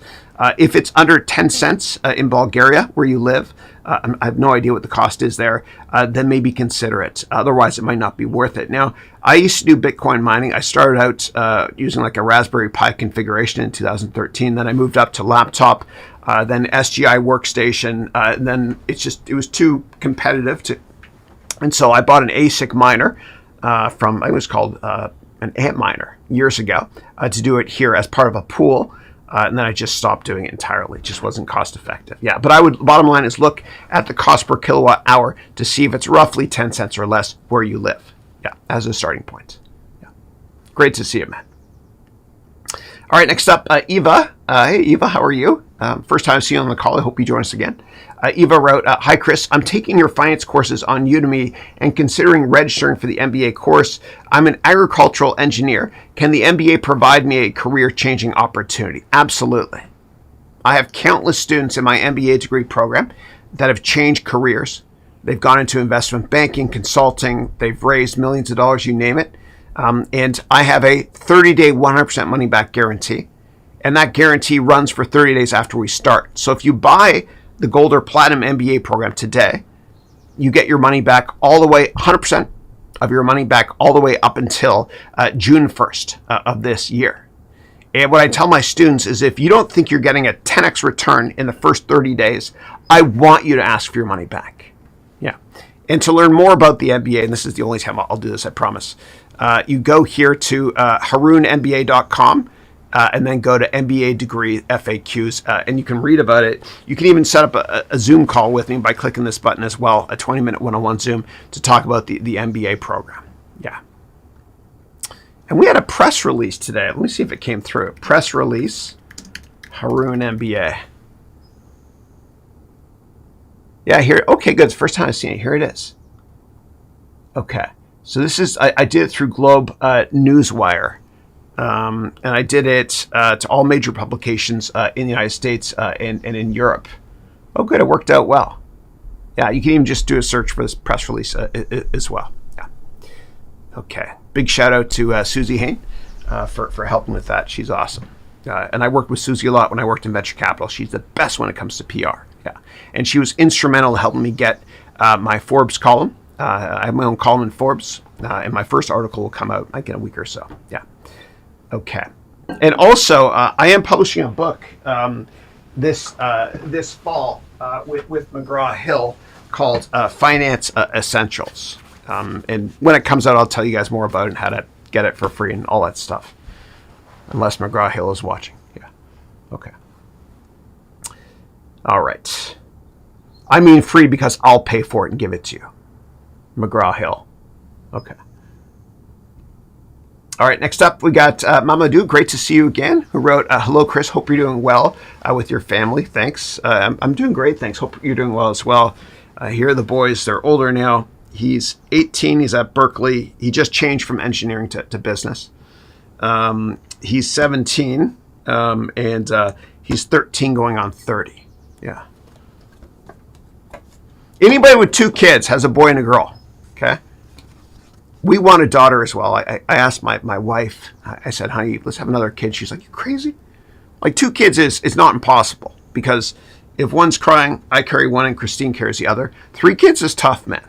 But 4 kids, oh boy. And God bless my mom and dad. I love them. They had 4 kids. All right. In fact, every day when I wake up, what puts me into a peak mental state is I practice gratitude by doing exactly this. I thank God for 10 things in this order.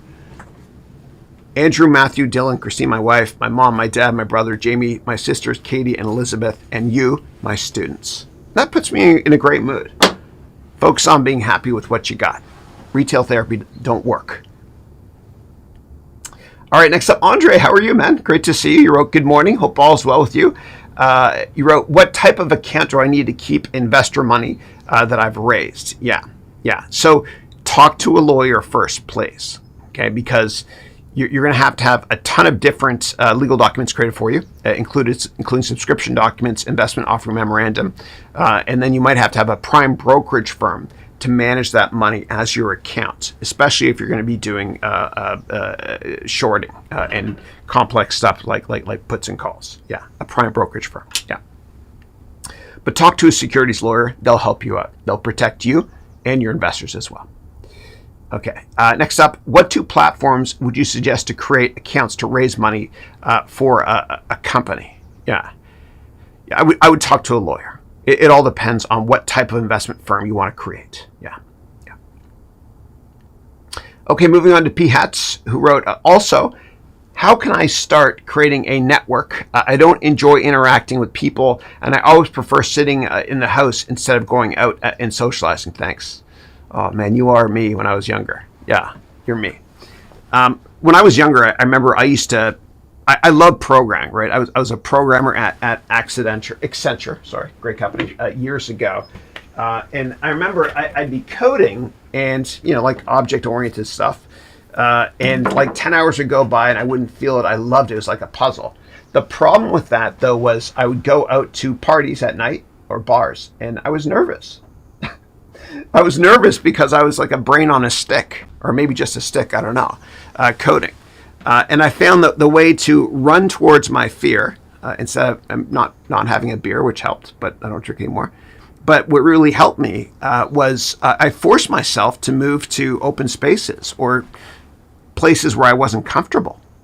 I used to be terrified of interacting with people because when I was younger, that awful school I went to wanted to fail me in the 6th grade and the 8th grade. They thought I had a learning disability and they sent me to Learning Disability Center. Turns out I just wasn't passionate about what I was doing. So that really did hurt my confidence in life. But I'm glad it happened. I'm grateful to God because it forced me to work twice as hard as everybody else. But you got to force yourself to run to your fears in life. If you're scared of presenting, and I promise you most of your peers are, run towards it and enjoy it, and tell yourself, like that chart I showed you earlier, that you don't care what people think of you. If you're scared of social interactions, force yourself to do it, okay? And condition yourself to enjoy it as well. And just be you, man. Just think about, those people that you're meeting with, those strangers or work associates. They're cousins of yours, or they're family members or friends, or a great uncle or aunt you haven't met with in years. Force yourself, run to your fears, and eventually it won't be your fear anymore. In terms of networking, in the very first couple of weeks of the MBA program, I teach you how to network on steroids and how to expand your network, because your network is your net worth. Oh my God, I sound like a used car salesman. That was cheesy. Yeah. You never get a second chance to make a first impression. I got that from a Head & Shoulder commercial from the 80s. All right. Phil, Germany, how are you? Oh my God, Phil, I haven't seen you in ages. I hope you're doing well. Phil is the very first student I've ever had that published his own book using my book template back in 2018. And the name of his book, it's prophetic, is Super Student. And it's about chess. Yeah, great to see you. And Phil has published a bunch more. He works at Raytheon based in Cleveland. Great guy. So Phil wrote, good morning, hope all is well. Great to see you always. All right, moving on to Catherine, who wrote here. Hold on a second. Catherine wrote, good day, Chris. Hey, Catherine. My sister's name is Katie. You wrote, I was wondering, maybe you could share a bit more details about your mysterious thermos contents and maybe other supplement foods, everyday habits you recommend, like walking. Yeah, I'd love to. Yeah. So what I do is every Sunday, this is very theatrical, but every Sunday what I do is Whole Foods, and you can go any other organic store if you want to. They deliver 7 big bags of organic food. And what I do with that is I create 7 of these for the entire week. Now, I juice it. You got to fill it all the way up to the top so that you don't need to put preservatives in this. So I have 7 of these. And what's in these is a lot of stuff. Okay, I have 12 bushels of kale, okay, juiced, okay, in these 7 things here. I also have beet, okay. And when I drink it, what you have to do is, especially when you're doing live classes, you got to get a straw. Otherwise, your teeth turn red or green because the kale or the beet. Other stuff I put in this, and I blend everything. I juice everything with a Breville juicer. Other things I put in are celery, cucumber. I put strawberries. I also put raw ginger root. And then I throw in just a handful of blueberries. Okay, and so the blueberries are not juiced. Other stuff I put in it is a scoop of whey protein. I also put in cinnamon. I put in 1 tablespoon of fish oil. I put in also garlic. I know. Yeah, we won't go there. But it stops you from getting sick. Other things I put in this include, let me see if I named everything. Oh yeah, mushroom extract as well. Okay, for cognitive abilities, so I can think and speak gooder. And then I put flax seeds as well. If you're a guy, you have to do that. Yeah. Yeah, and the reason I do all this is it's the mother of all antioxidants to stop me from getting sick or getting diseases, etc. Yeah, and what you have to do is you have to, and in terms of vitamins, I take a lot of vitamins and herbs, and I put them in my pocket every morning. I know it's crazy. A lot of these are herbs. Another omega fish oil one here, resveratrol as well, to slow down aging. It's like red wine. But what I recommend everybody do is ask your family members, your older family members, what diseases they had in life. And because there's a good chance you could get that as well. It's hereditary. So for me, for example, I eat exceptionally healthy. I exercise, etc. But I have insanely high cholesterol. And it's genetic. There's nothing I can do. I've tried red rice yeast. I've tried everything. So I've been taking, for more than 10 years now, simvastatin, which helps. And you can't drink if you do that. It'll hurt your liver. I don't drink anyway. But make sure you find out what diseases your family members have, because there's a good chance you're going to get those diseases as well. And what I also did years ago is I got my DNA sequenced. And you can do it now as well. It's getting cheaper. I think it's less than $100 now. And when I did it, it told me that there's a 60% or 70% probability I'm going to get something called AMD, which is age-related macular degeneration, meaning my eyesight will go down a lot in my 60s. I'm 51 now. And I told my mom about it years ago. And she's like, "Oh my God, honey, your grandfather had that. I miss you, Grandpa, and Grandma too." And so what I do is I went to an eye doctor, and my eyes were fine. But what he did was he suggested I take a relatively benign zinc substance every day. Okay, it's organic. I get it from Amazon in order to make sure that I actually don't get age-related macular degeneration. So make sure you do that as well. Find out what diseases your relatives have, because there's a good chance you'll get it as well. Okay. All right. Let's see. One other thing I want to talk to you guys about really quickly when it comes to sleep. If you have a really important meeting, okay, the next day, and you didn't get any sleep, okay, or if you have a really important meeting and you wake up in an awful mood mentally, mental health issues, whatever it is, we all get them. I want you to skip work that day because you're going to do yourself more harm than good. And I want you to take off at least 1 or 2 mental health days every year. Because when you're stressed out, it's like being physically sick. I promise you, this will do wonders for your career, because the worst thing you can do is, and I've done it before, go into work when you're not mentally there. And, there could be a CLM, career limiting move. Maybe you're a bit grumpy or whatever it is.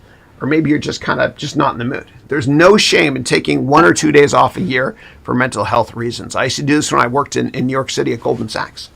I remember I used to take off a day every 6 months when I was mentally drained. I was stressed, man. And I'd go walk in Central Park, have lunch by myself at Tavern on the Green. I'd go watch a movie. I saw it, and I still have the movie here. I loved it so much. Called The Rookie in 2002, which is the best baseball movie ever. You guys got to watch it. But it's you time. Yeah, no shame in that at all. Okay. All right. Let's see here. All right, next up, Phil wrote, I created a simple but crude software program for journaling and another for finance. Very cool. When I meet with potential backers, should I show them the software or just describe it? You could show it to them, and you don't have to have a perfected product ready. You can have what's called an MVP, which stands for a minimum viable product. And it can just be wireframe diagrams. Or you can bring your laptop or Android handset, whatever it is, and show them a demo of it. Yeah. Okay. All right. Next up, Omar wrote, hey, Chris. Hey, hope you're feeling well today. I'm always great. Thanks. Likewise. What are your thoughts on being a quantitative researcher or trader at a hedge fund like Citadel? Yeah. So I worked for Citadel for I think it was from 04 to 06. Great firm. I remember meeting one-on-one with Ken Griffin, the founder. I still remember that conversation. Every word he said, it was unbelievable. I remember looking at his bookshelf, and whenever I meet with somebody, and he's going to be the richest man in the world one day, I promise you. But whenever I meet with somebody more successful than me, which is every meeting in my life, and I'm in their office, I always look at their bookshelf. And the book he had in his bookshelf was a finance book by Dan Dorian, who's the best finance professor on the planet. He's at NYU, so of course I bought that book immediately when I left Ken's office. Yeah. And Citadel had the best 1-year performance in history for a hedge fund last year. They're up over $16 billion, more than 50% than the number 2 hedge fund last year. So being a quantitative researcher there is awesome. You'll learn a hell of a lot about risk management, which I certainly did. Trader, I don't think there's much done there with trading. It's called execution there. It's something that's being disintermediated by technology. Yeah. Okay. All right. Next up, Nigdanjeni. If I mispronounce anyone's name, I'm so sorry, and please let me know. You wrote, if somebody outperforms the market for 30 years consistently, does it mean the market is inefficient? Yeah. I don't believe the market is efficient. A lot of people, university teachers will say the market's always efficient. It's not. Otherwise, you couldn't make money, right? And there are a lot of theoretical finance professors that will talk about the efficiency market frontier and all this theoretical crap. No, the market's not efficient. Otherwise, there'd be no way to ever generate alpha, meaning outperform the market. Yeah. Okay. And then Shafkat wrote, thank you for answering my questions. You're most welcome. Thank you for being here. Okay, moving on to Abel, who wrote, "Hey Chris, any update on the housing market in the United States?" Yeah, things are getting worse. Where I live here, on the West Coast, housing prices are down 10%, which makes sense, right? It makes a lot of sense. Housing is very cyclical. As interest rates go up, so do mortgages as well. And if you look at the yield curve, you can see that the 30 years is getting pretty high right now, which is what mortgages are based on. I can pull up the yield curve if you want me to, which is inverted, and go through that in more detail. Up to you. Okay. But I'm always looking for bargains. Yeah. Okay. Abel wrote, "What do you think about Las Vegas having a baseball team?" I think it would work exceptionally well. Exceptionally well. Especially corporate sponsorships, etc. It would do very well. Yeah. Okay. Only in America can they build a massive city in the middle of the desert and make money on it. Yeah. Okay. Which was funded by junk bonds, by the way.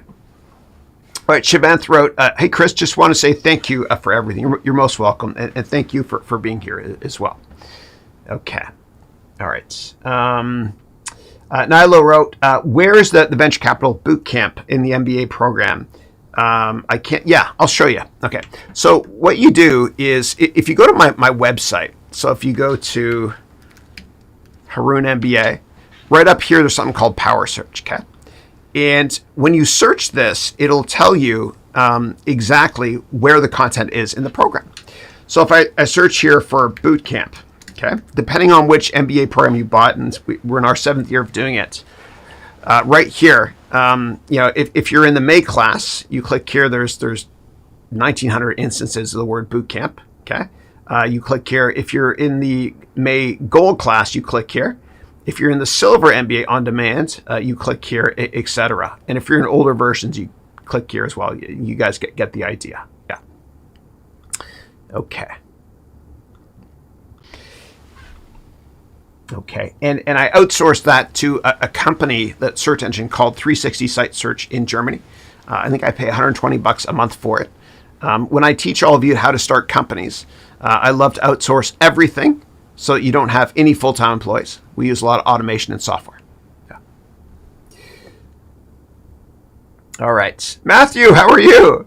Matthew McLeod is one of my platinum students, and I actually hired him to help me with SEO on my website. And so Matt, always great to see you, brother.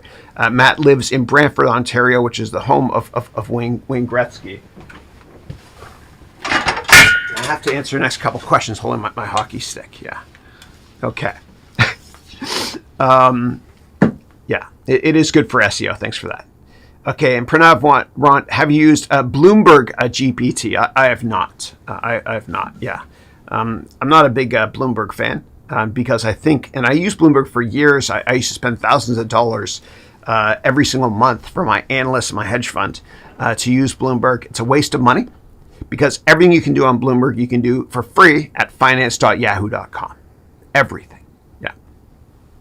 Okay, all right. Okay. Next up, Shivance wrote, Chris, what do you think about a dream of settling in Japan just because I like Japanese movies, drama? Do you think it's just a pipe dream of a 20-year-old wanting to settle in a foreign country? I love it. Well, the best way to, if you want to settle in Japan, what I would do is, based on what country you're in, I would probably work for a big Japanese company, like a Hitachi, Sony, Nintendo, whatever. And then what happens is over the years, as you progress in that company, you move up the ladder. I love my props. Then eventually they will try to relocate you from your country to the mothership. So you go to Kyoto, where Nintendo's headquarters are. And I did a lot of Japanese investment banking stuff over the years. The first deal I worked on actually was NTT Docomo when I was at Goldman Sachs, which is a cell phone company, ticker 9437, I think. Yeah, it was an $18.3 billion IPO, biggest IPO in history at that point in time. I love Japan. I love everything about Japan. And what breaks my heart about Japan right now is the population is 130 million now, but it's projected to go down to 80 million within 50 years. And the reason is because a lot of people just aren't getting married anymore. Yeah. but I love Japan. My favorite company on the planet is Nintendo. Yeah. Okay. It's the oldest tech company in the world, man. They've been around for more than 100 years. And of course, we do a big case study on them in the MBA program. Yeah. All right. And I'll come back to Nintendo very soon today. Okay. All right. Next up, Pranav wrote, in this economy, is it really a good idea to invest in commodities as everyone is saying? Yeah. I'd say that oil has already had like a nice run, but I'm personally, just me, and always do your own research. I'm very bullish on gold. This is fake. It's a prop, right? But I'm very bullish on gold longer term because there could be some people that believe that longer term the US dollar might not be the reserve currency of the world. So what do you buy? Well, I wouldn't want to buy the Chinese yuan. Probably buy gold and maybe a little bit of Bitcoin when it comes down, okay? But wait until everybody else hates these asset classes before buying. Yeah, you want to be fearful when others are greedy and greedy when others are fearful. Now, the great thing about commodities is there's a scarcity factor, right? There's a limit in terms of how much commodities we have on this planet. And I used to invest a lot in commodities. And I remember years ago when I worked in the hedge fund industry, I met with the CFO of United Technologies. The ticker was UTX before it got broken up. And United Technologies makes the Otis elevator brand. And the CFO of UTX at that point in time told me, he said, Chris, in the next 5 years, more buildings are going to be built in China than the cumulative total of all buildings ever built in every country since the beginning of time. So what did I do with that? I invested in commodities because think of all the inputs that go into making buildings. Yeah. So whenever China is on a massive building spree, that's when you invest in commodities. Yeah. Okay. All right. But regardless of what you invest in, never have more than 20% of your portfolio in any one type of asset class or sector, I should say, like commodities. And never have more than 5% of your liquid net worth in any one investment or stock. Unless it's cryptos, they make it 0.5% in each crypto. Yeah. All right. Next up, Mamadou wrote, hi, I'm taking your personal finance course on Udemy. Thank you for that. I like the way you teach it and the great Excel spreadsheet. Thank you. No, thank you so much. In Udemy, you can check out, I have an Excel course as well, which I'm really excited about. Yeah, and what I'm actually doing is I'm creating with a dad who makes all of my promotional trailers.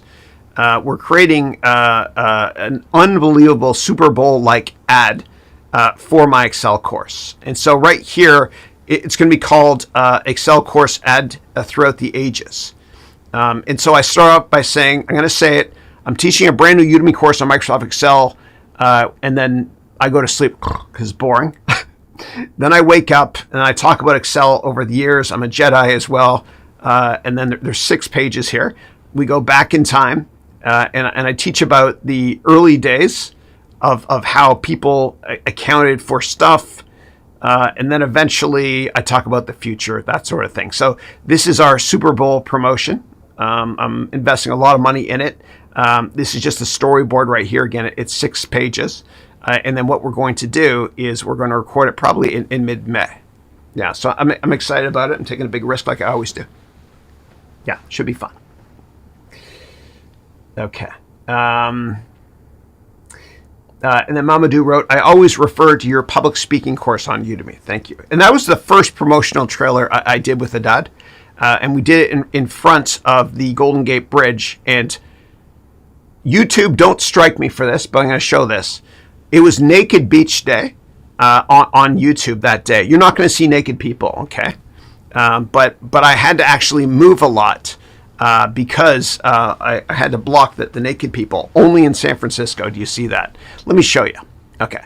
So right here, it was the complete public speaking course. And it's on mute now. And we recorded this at San Francisco State University. That's me when I was younger, practicing.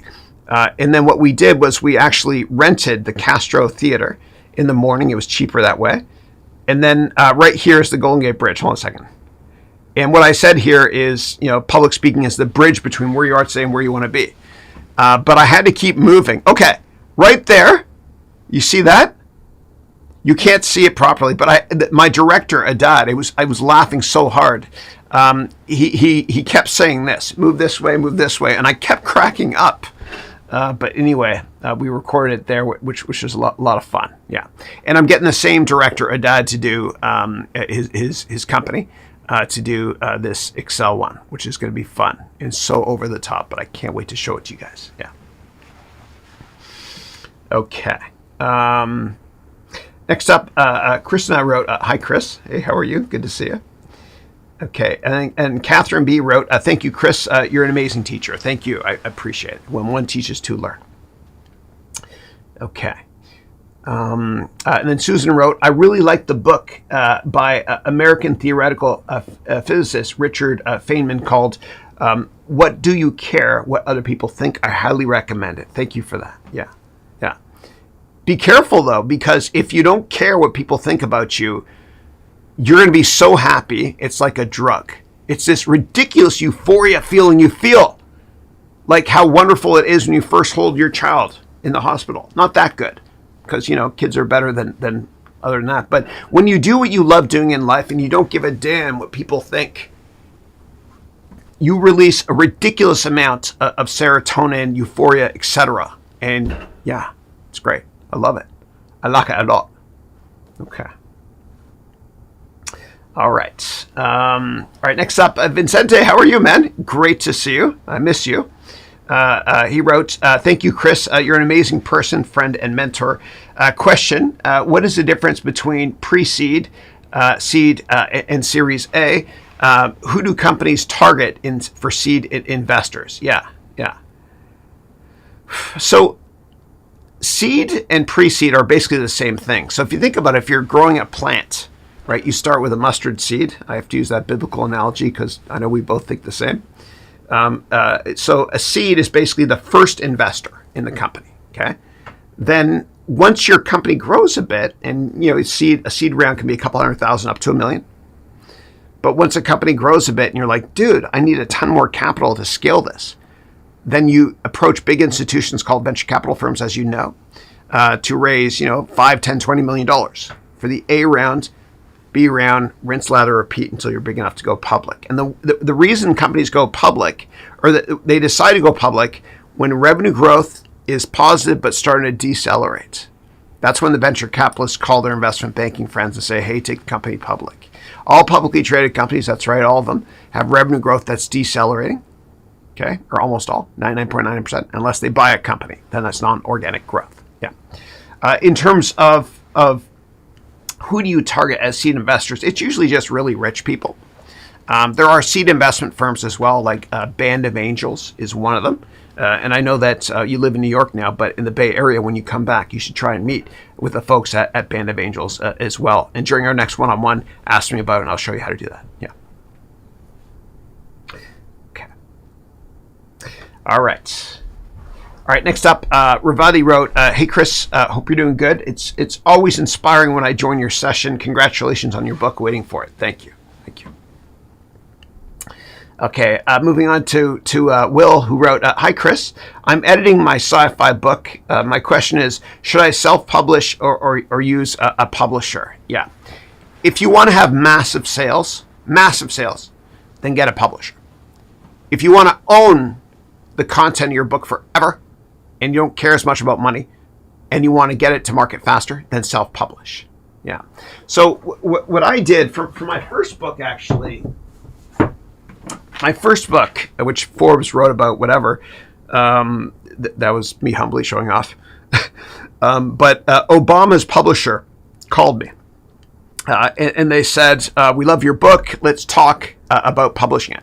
And so I did a very long call with them, and they wanted to jack up the price big time for this, and I would only make $1 or $2 per book, and they wanted to own the rights for this forever. And I was like, screw that, because I want to make a lot of courses based on the content of this book. So I said no to that. But I said yes to McGraw-Hill because they have an essential series where they're in all airports and bookstores, whatever, all over the world. I thought it'd be fun as well. And so I said yes to that. And it's going to be called Finance Essentials. Yeah. Yeah. All right. All right. Next up, breaking news. Elon Musk Starlink rocket explodes. Oh, no. I hope nobody was on it. I don't think most of his ships don't have anybody on them, though, right? Minutes after launch, quite painful, but a lot of lessons to learn. What are your thoughts? Yeah, God bless anybody that passed away. I think it was unmanned. Let me see here. Starlink. We'll search news here. Hopefully there are no.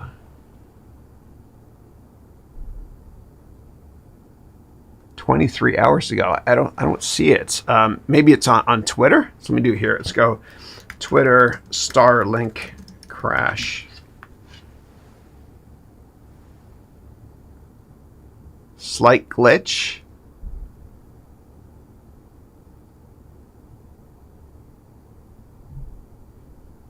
Yeah, I don't see it here. I hope nobody's hurt.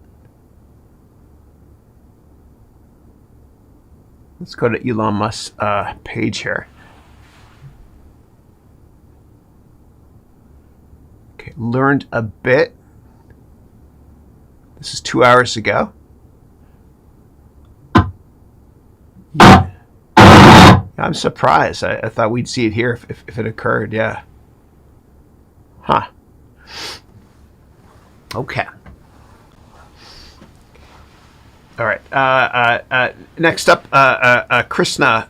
While we're here, I have to show you what Elon Musk did to CBC in Canada. Okay, hold on a second. I got to go there. CBC. Right here. Look at this. This is what he did. They said, look, we're less than 70% government funded. And so he added this, 69% government funded media. Yeah, it's kind of funny. Okay. But I hope that didn't take place. I hope there was no crash. Yeah. If you get more details on it, let me know, please. Okay. All right, next up, Krishna wrote, "Hi, Chris. I bought your MBA course in 2017. I'm revisiting the material." Okay, and you're talking about the 7.5-hour course on Udemy called the entire MBA in one course, yeah. "I'm revisiting the material and I'm finding great value. Thank you. Question. How do you determine how much money you need to raise to open a brick-and-mortar space?" Be careful with that, too. If you're going to the retail sector, just be really careful with competition. Write a full business plan first, which I teach in my MBA degree program, because it's so hard competing, against the likes of Amazon, Walmart, etc. Just be really, really careful. Yeah. In terms of figuring out how much money you need, when you create your business plan, which I teach in my MBA degree program, you have to create financial statements, which I teach you how to create. And so if you create an income statement, for example, and you forecast you're going to lose money in the first 3 years and then break even in year 4, then however amount of money you're going to lose in year 1 plus year 2 plus year 3, that's how much money you should raise. Yeah. And don't raise money from a bank, because banks are chicken. They can take everything from you. Do it from high net worth investors and venture capital firms, which I teach you how to approach and raise money from in my MBA degree program. Yeah. Okay. And then you followed up with, "I plan to open a co-working space with an on-site childcare and teen center." Okay, so it's not competing with Amazon. Okay, cool. I got you. Yeah. Location. 3 most important things. Write the business plan. You can use my templates or anybody else's. And then what you can do if you want is next week or any week, come back on this call and ask me to do a Zoom call with you, and I can go through your business plan with you in real time if you want. Okay, moving on to Arthur, who wrote, "Chris, thank you for your previous answer. My pleasure. I have one more. Sure. As a CIO of a hedge fund," that means a chief investment officer. Sure. "Can I be an investor activist like the Shark Man from your courses?" Yeah. Who is the private equity activist? Yeah.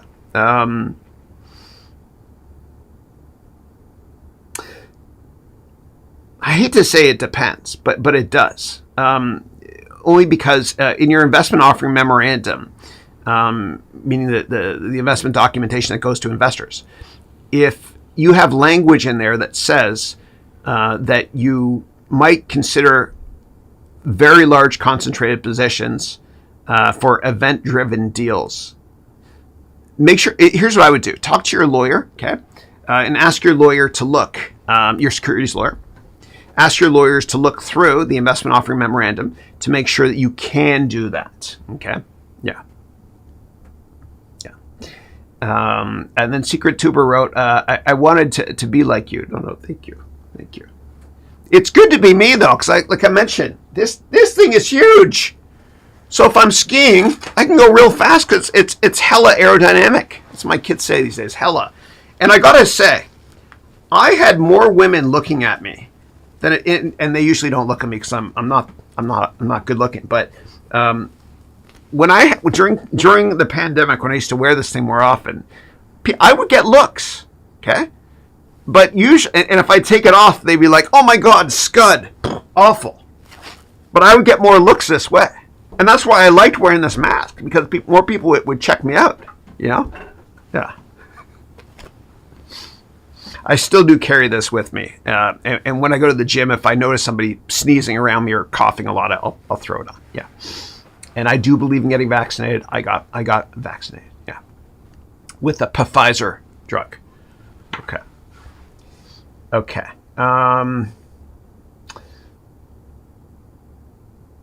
Okay. Manos wrote, maybe it's SpaceX. Yeah, I would have expected Elon though on his Twitter feed to write that about the SpaceX crash that you were mentioning.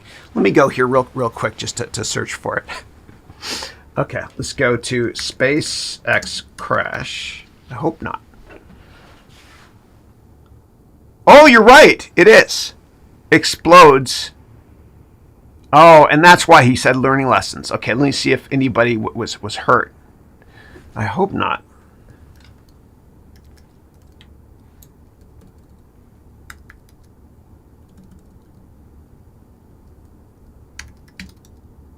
No. It looks like it was just, okay.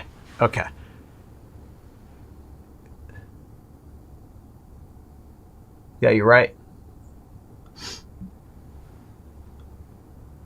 Okay, we don't know why it happened. Okay. Over the Gulf of Mexico. Okay, good. It wasn't over land. Okay, well, thanks for the update. Appreciate it. Yeah. Okay. All right, next up, Mamadou wrote, Chris, I cannot find your Excel course. Yeah, there's a couple places to find it, and I'll show you how. Yeah, I'll do this quick, I promise. All right, so if you go to my website, if you're in my MBA degree program, you don't have to buy the Excel course because it's included for free. But if you go up here, what you can do is, depending on which MBA program you bought, you click it, and this will take you to exactly where it is in the curriculum. We're launching our 7th one-year MBA very soon. Okay. If you want to buy it separately, you can just click here to purchase the Excel course. Click here. Yeah. Or what you can do is you can go to Udemy and just go to me. Let's see here. Chris Haroun's page here. Yeah. It'll show up right here. Yeah, there's a glitch here. I don't know why the icon's not showing up, but it'll show up right here. Yeah. Okay. Oh, we got to wrap up the call in a couple of minutes, actually. Yeah. And if you're in my Silver MBA program, just go to the first lecture in Silver, and you'll see a link for the weekly Zoom call I have with all of you in Silver, which is from 10 a.m. until 11 a.m. every Thursday Pacific time, meaning in 8 minutes. Again, if you're in the Silver MBA, click on the very first lecture in your curriculum to get the link for the Zoom call we do every Thursday from 10 until 11. If you're in Platinum and Gold, I'll see you guys in one-on-ones later today. And there's also a 2-hour office hours call for you guys. Just go to the login to where you log in, and you'll see the details there. Okay. All right. And so Matt McLeod, M&M, wrote, Chris, it was a SpaceX. Search SpaceX. No one was hurt. Okay, good. It was unmanned. Thank God. Thank you for that. Okay, next up we got TJ who wrote, do you think Nvidia is overpriced? Yeah, it's up over 100% this year. Yeah, the reason why Nvidia is up a lot, and I've been bullish on them for a while, is because the company best suited to make money, meaning to profit off of ChatGPT, is Nvidia. Yeah, because like software companies like Google and Microsoft, you'd think Microsoft stock would have gone through the roof this year, but investors are concerned because it's very capex intensive. It costs you $100 billion to create an infrastructure that will allow you to have AI. Yeah, and that infrastructure, a lot of it, big part of it, the components are graphics chips. Yeah, in terms of is Nvidia overpriced, I don't know. What you'd have to do is, using the tools I give you in the MBA degree program, create a financial model. I teach you exactly how to do it, and a research report, and I tell you exactly how to research companies, and figure out what your earnings are going to be in 5 or 10 years, and then value the PE on your earnings estimates in 5 or 10 years, right? And so never value a company based on earnings this year or next year, because everybody does that. Plus, they'll make you a short-term oriented investor. I want you to be long-term focused, and I say it with love in my heart. So perhaps if you were to forecast Nvidia's earnings in 5 or 10 years, then the PE based on your earnings estimate in 5 or 10 years is only 5 or 6 times. Who knows? Yeah. Okay. I do have to wrap this up. Okay. All right. Okay. TJ wrote, why does Citadel, big hedge fund I used to work at, why did they buy payment for order flow? I don't know. And they wrote, because we know they're not spending billions just for retail investors to have commission-free trades. I don't know. But what happens behind the scenes is these big hedge funds, they deal with prime brokerage firms like a Goldman Sachs or Morgan Stanley to basically house be it a custodial service, so to speak, along with CIBC, Mellon, et cetera, to house the certificates that they're shorting. And they have to access markets as well to be able to borrow shares to short. So maybe, and I don't know anything about this deal, but maybe they're looking to find a more optimal and cheaper way to do that. Yeah, but I don't know anything about that deal. I've never heard of that company. You wrote, do you have to sign an NDA when you leave places like Goldman and Citadel so you don't reveal positions and strategies? So at Citadel, there's a non-compete. At Goldman Sachs, not to my knowledge. But, yeah, you can't disclose deals or information on trades or other insider information. You can't.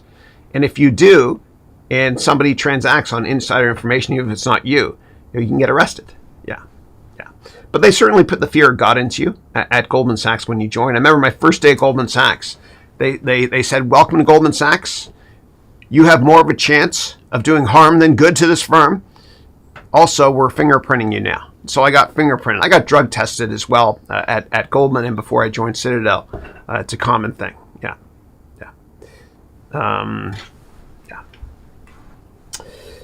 All right. And then TJ wrote, I've seen your video about people that bet against CEOs with other hobbies. Do you think we're seeing this now with Elon? Yes.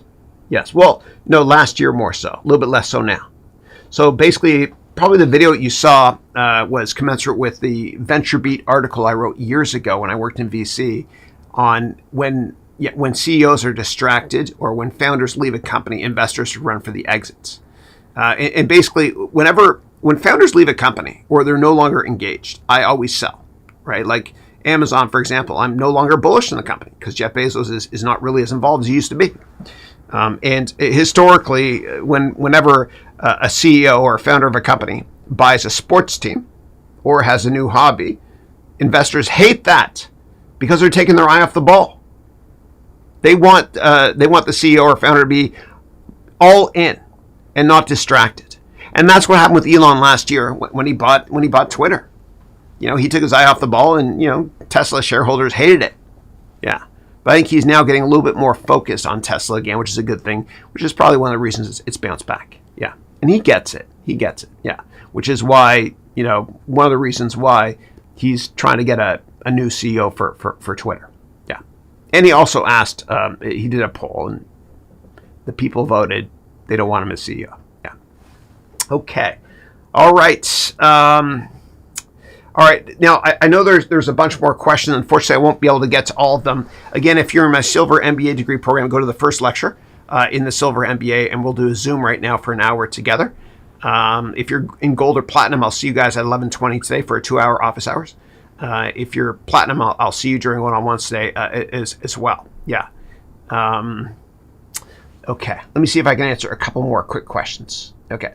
So, Secret Tuber wrote, "Hi, Chris. I'm a 12th grade student, passionate about finance. Can I have a one-on-one Zoom call with you, please?" Yeah.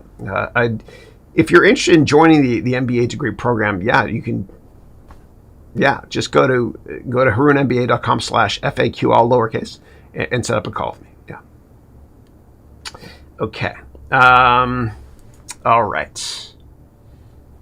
TJ wrote, "If it's not too personal, why did you leave the industry?" Yeah, because I'm more passionate about this. You know, I love helping people. You know, in my career, I got awards for managing people, mentoring people. I think I have one here, actually. Yeah. So when I worked at, I have so many props, When I worked at Accenture, I got this award for being the best mentor. I always love helping people. I get more joy out of helping people than I do out of making money. And I just love to teach. This is just who I am. Yeah. It's not about money. And whenever my students are successful, I'm just as happy as you are. Maybe happier sometimes, yeah. It's just what drives me. Yeah. Okay. All right, guys. Well, I have to wrap it up right now. Again, if you're in my Silver MBA, I will see you guys in a minute or so. And let me show you behind the scenes here. I'll show you how I wrap up the calls. Okay. So I'm supposed to have a splash screen here to end the MBA. I had a special one this week. It's hidden somewhere, whatever. What I'll do is what I always do is I license this video from the Silicon Valley Historical Association. It's a great interview with Steve Jobs. It's short. It's life-changing. Check it out. Please sign up for my MBA. Go to harounmba.com to learn more. God bless you all. Click the like and subscribe button, and I'll see you next week and every week forever. Thank you. When you grow up, you tend to get told that the world is the way it is, and your life is just to live your life inside the world, try not to bash into the walls too much, try to have a nice family life, have fun, save a little money.